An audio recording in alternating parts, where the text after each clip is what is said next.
Good morning, everybody. We did not make it that far into segment 4, maybe 0.1 miles. We had a little rough time at the end of the day on segment 3, so we just camped here by this river. We're actually not that close to the river, but there's a ton of condensation, and my tent is a little frosty, so we packed that loosely up in our bag. It's pretty cold this morning, about 35 degrees. So we are going to get our hike started so we can warm up. Today we are doing segment 4, which is a total of 16.9 miles and an elevation gain of only 2,738 feet. So we'll have some moderate climbs today, which will be good, trying to make up for some lost mileage that we didn't get to yesterday. But we should be going over 2 passes. One is the Tunnel Lake Pass and the other is the Chalk Creek Pass until we get to segment 5. But anyways, the weather is still looking good. Not supposed to rain again today, and the high of the low 60s. So we are going to get our hike started, get that blood moving, and here we go.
We're about 2.8 miles in, and we are going to be making our way down through the valley. You can see the Colorado Trail go through here and up through this pass right over here.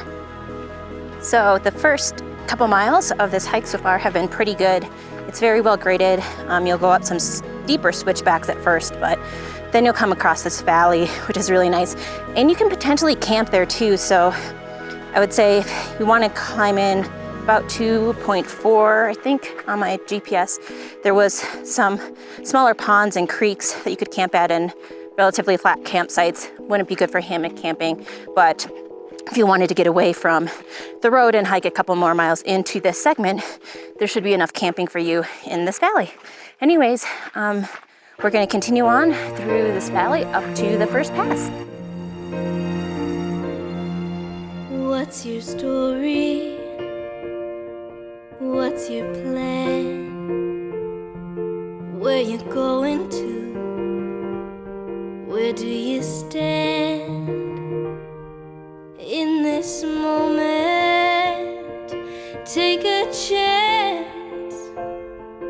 Feel the light shine down. Live your life out loud. You can dance. All right, we just reached our first pass at 12,326 feet. Not too bad. We're going to continue to hike on, and looks like we're going to be going through this old sort of railroad tunnel, alpine tunnel. A little bit more history when we get there. Anyways, it's very beautiful up here. Sun has come out, not as smoky as yesterday, so we've actually got some blue skies today, which means a little bit more exposure. So we're going to watch that with Mr. Remykins later and see if we have to pull out our umbrella for later today. Anyways, hiking on. One step towards the edge. What will happen next? Every moment tells the story of our lives.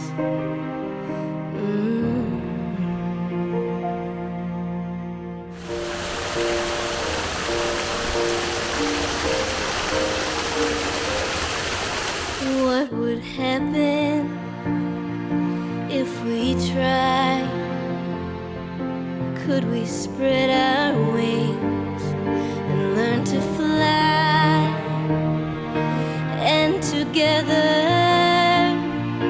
we could see that the world is ours. We can shine like stars. We can dream. Oh, we can dream. Yeah, we can dream. Oh.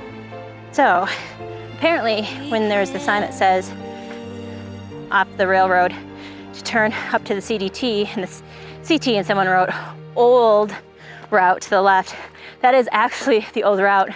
It has been rerouted and it's updated in the data book to head this direction, but you won't see any real trail markers until you hit mile 9.9 when you hit the Jeep road. The good news is it cuts out about 2.5 to 3 miles, I think, of the road walk slash Jeep road walk. It does add some more mileage, but it's a little bit nicer of a hike in terms of the route it takes. And also, there's a ton of water along the way, so you don't really have to worry about that from a dog standpoint, doing a longer water carry, which I thought I did, just because it's a newer route, so the data book hasn't quite been updated with all the new water sources. But anyways, just wanted you guys to note that if you have older versions of the data book, even my Nat Geo app and my TREX app were not updated with this new route, so don't be confused. As long as you hit that Jeep road at 9.9 miles, you'll be well on your way. And one more thing to note is that with the new route, you don't go through the Alpine tunnel anymore, so you don't get that little bit of history that a lot of people probably showed in some older videos, but just wanted to note that I mentioned it earlier that I was going to talk a little bit about the history, but since we didn't walk through it, not going to talk about it. So if you can see right up here, that's where the old and new trail meet, and you'll go past Hancock Lake and cross Chalk Creek up here. So we'll probably have lunch, but it looks like quite a bit of a grind, just 1 mile to get up and over Chalk Creek Pass right here.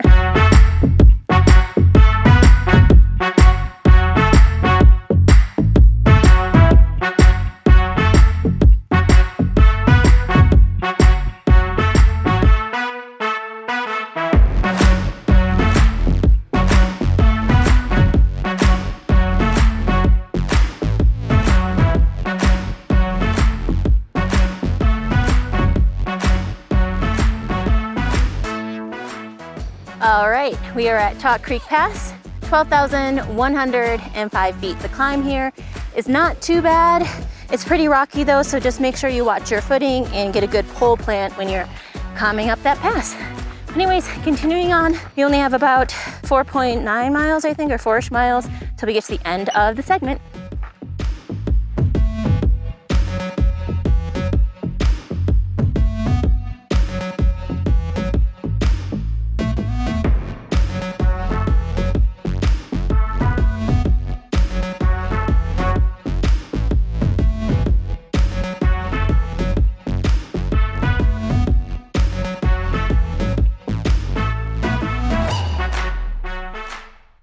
So when you get to these ponds by the Arkansas River, you'll see up here, that is Mount Etna. Sits at about 13,648, I believe.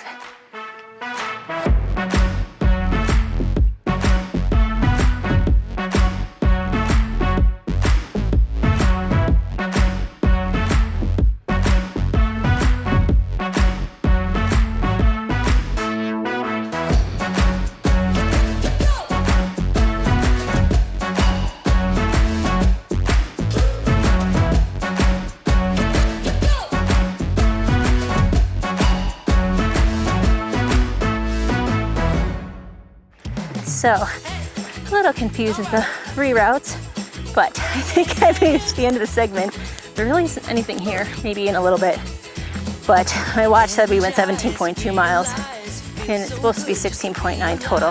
So, we're gonna call it another, that's the end of the segment. That's another 16.9 miles off of our 500 miles of fun in 2021.